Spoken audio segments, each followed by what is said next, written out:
जय हिंद, नमस्कार। Pakistan military wise कोई वीक कंट्री नहीं है।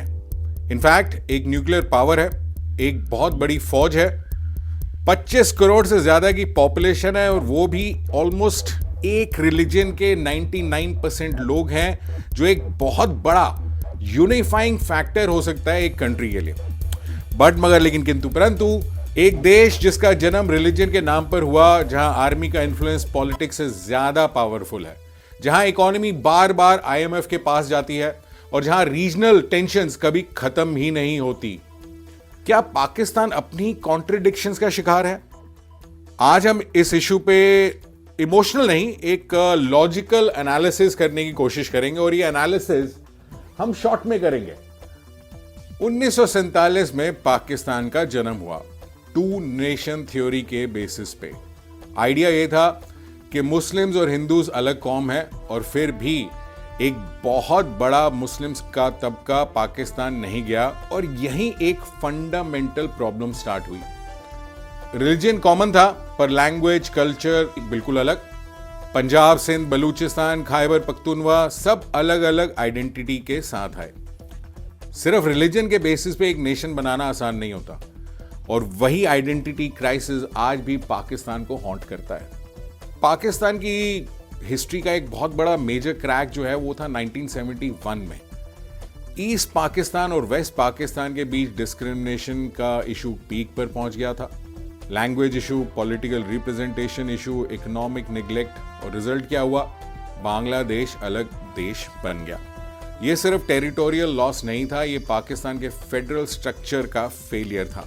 लेसन क्लियर था, अगर रीजनल ग्रेवियंसेस इग्नोर करोगे तो यूनिटी नहीं टिकेगी। पाकिस्तान में बहुत मेजर फेडरल इम्बैलेंस है और पंजाब जो स्टेट है पाकिस्तान का, वहां का डोमिनेंस है। पाकिस्तान में सबसे पावरफुल प्रोविंस पंजाब ही है। आर्मी लीडरशिप का मेजर पोर्शन पंजाब से आता है। पॉलिटिकल इन्फ्लुएंस भी वहीं कॉन्सेंट्रेटेड है। बलूचिस्तान के रिसोर्सेज एक्सप्लॉइट होते हैं और बलूचियों को उसके बदले कुछ नहीं मिलता। सिंध में कराची को लेकर एथनिक टेंशन्स हैं। खैबर पख्तूनवा में अफगान वॉर का डायरेक्ट इम्पैक्ट आज भी है। जब फेडरल बैलेंस वीक होता है तो रिजेंटमेंट ग्रो करता है और रिजेंटमेंट लॉन्ग टर्म स्टेबिलिटी को डैमेज करता है। बलूचिस्तान की कॉन्फ्लिक्ट के बारे में आपने बहुत कुछ सुना होगा, तो शॉर्ट में बलूचिस्तान की बात करते हैं। बलूचिस्तान पाकिस्तान का सबसे बड़ा प्रोविंस है एरिया के हिसाब से। नेचुरल रिसोर्सेज से रिच, फिर भी डेवलपमेंट नील बटा सन्नाटा। डेकेड से बलूच लोग पाकिस्तान से अलग होने की मांग कर रहे हैं और मेजर आर्म्ड रिबेलियन चल रहा है। ये इशू सिर्फ लॉ एंड ऑर्डर का नहीं है, ये ट्रस्ट डेफिसिट का इशू है।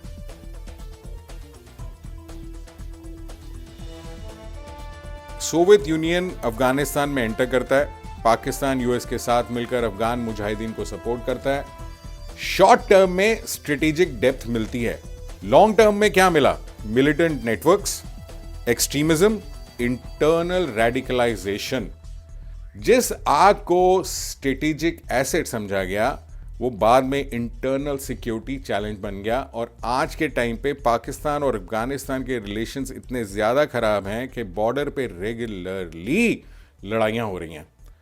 सांप को पालोगे तो वो कभी ना कभी तो वापस डसेगा ही।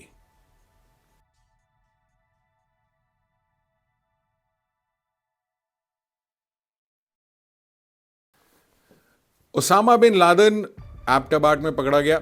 एक ग्लोबल टेररिस्ट लीडर पाकिस्तान के मिलिट्री टाउन में मिलता है। इस इवेंट ने पाकिस्तान की इंटरनेशनल क्रेडिबिलिटी की धज्जियां उड़ा दी। ट्रस्ट डेफिसिट और डीपन हो गया। –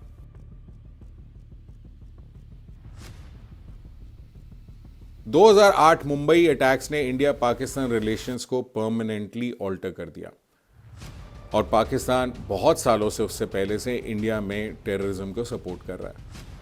इंडिया का कंसिस्टेंट स्टैंस रहा है कि cross border terrorism major threat है।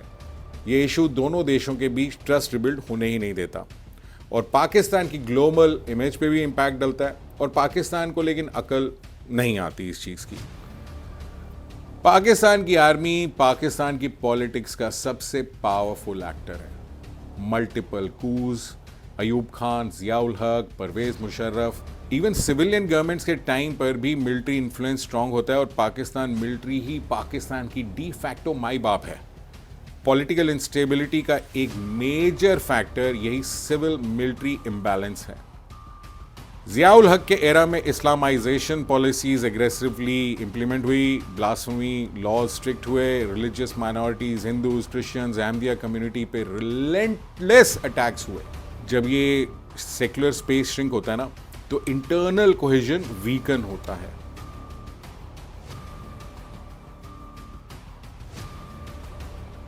पाकिस्तान ने मल्टीपल टाइम्स आईएमएफ या इंटरनेशनल मॉनेटरी फंड प्रोग्राम्स लिए हैं। हाई इन्फ्लेशन है, करेंसी डेप्रिसिएशन है, इकोनॉमिक फ्रिजिलिटी डायरेक्टली पॉलिटिकल इंस्टेबिलिटी को फ्यूल करती है। पाकिस्तान एक न्यूक्लियर आर्म्ड स्टेट है। न्यूक्लियर डेटरेंस ने लार्ज स्केल कन्वेंशनल वॉर को प्रिवेंट किया है, लेकिन जब न्यूक्लियर रेटरिक पॉलिटिकल मैसेजिंग का टूल बन जाए तो ग्लोबल एंजाइटी इंक्रीज होती है। बहुत सालों से पाकिस्तान इसी न्यूक्लियर कैपेबिलिटी को एक टूल की तरह यूज कर रहा है। पाकिस्तान का फंडा है कि हमारी मदद करो, नहीं तो हम अपने आप को गोली मार लेंगे। Not to forget that Pakistan ने nuclear know how rogue countries के साथ भी शेयर की है। इमरान खान फैक्टर भी है। इमरान खान ने एंटी करप्शन और रिफॉर्म्स एजेंडा पे एंट्री की थी। उनके राइज और फॉल दोनों से पॉलिटिकल स्पेस में बहुत गन मचा है।